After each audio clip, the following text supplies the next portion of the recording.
já tá dormindo, nego quer batucar.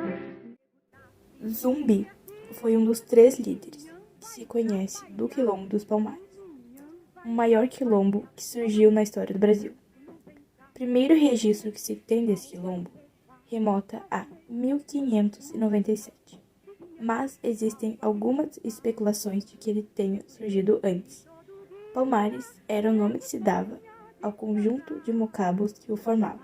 Entre os mocabos que formavam Palmares estavam Acotirene, Andalactuti e Aqualtune.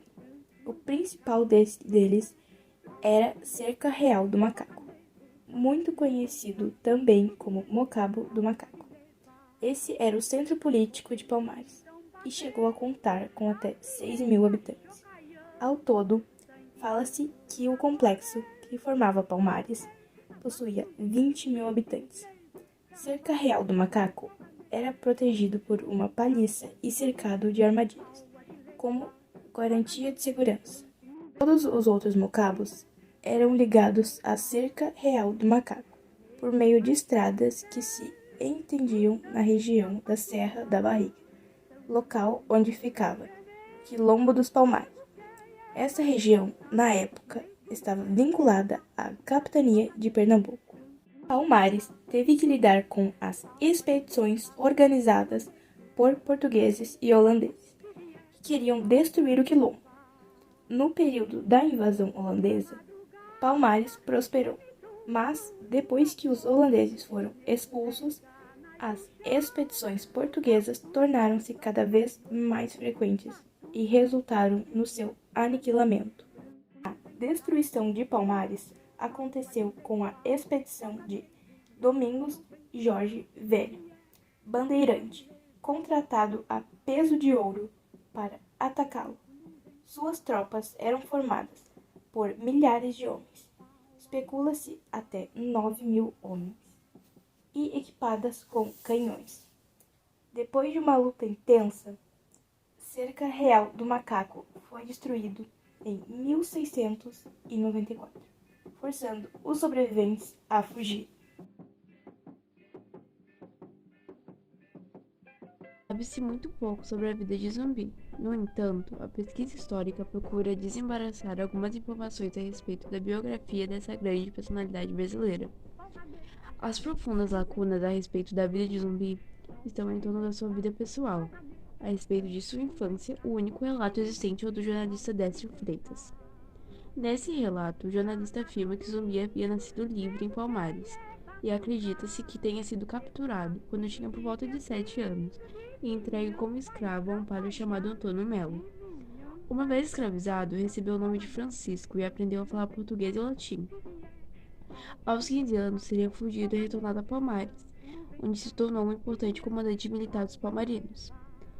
Essa versão clássica da infância de Zumbi não é levada em consideração pelos historiadores e é tida como improvável, porque não existem evidências que a comprovem, além do próprio relato de Décio Freitas.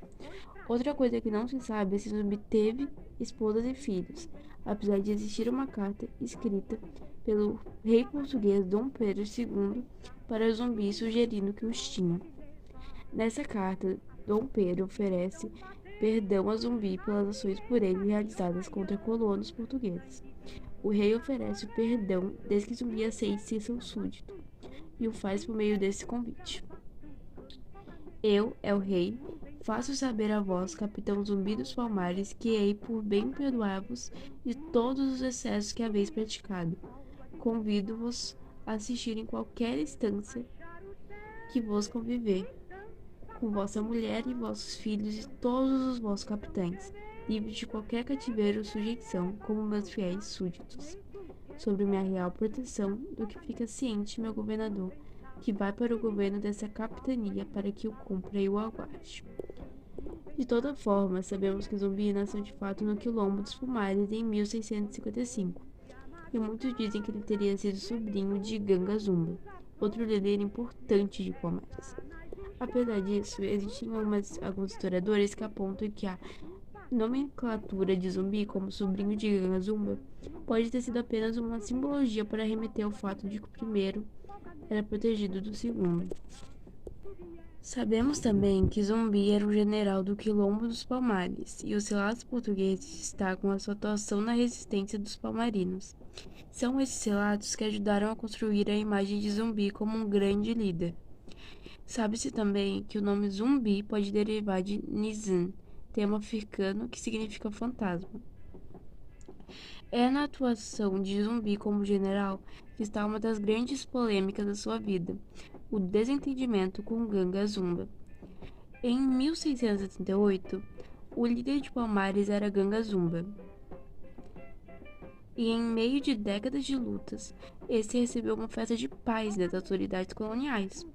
Dessa proposta, o governador da capitania concedia a liberdade para os nascidos em Palmares, mas todos que fossem fugidos deveriam retornar a seus donos. Se o líder palmarino aceitasse a oferta, os nascidos em Palmares poderiam viver sua liberdade em Curuá como súditos da coroa portuguesa. Ganga Zumba teria aceitado essa oferta e aceitado mudar-se. Mas Zumbi, indignado, teria defendido que a liberdade fosse uma conquista para todos. Assim, acredita que Zumbi ou um de seus aliados tenha assassinado Ganga Zumba, e especula-se que isso aconteceu por meio de envenenamento. Depois da morte de Ganga Zumba, seguiu-se um conflito com Gana Zona, irmão de Zumba, e Zumbi declarou-se líder de Palmares, conduziu a resistência palmarina nos anos seguintes até a capitulação final do Quilombo, quando as tropas de Domingos Jorge Velho atacaram e destruíram Cerca Real do Macaco.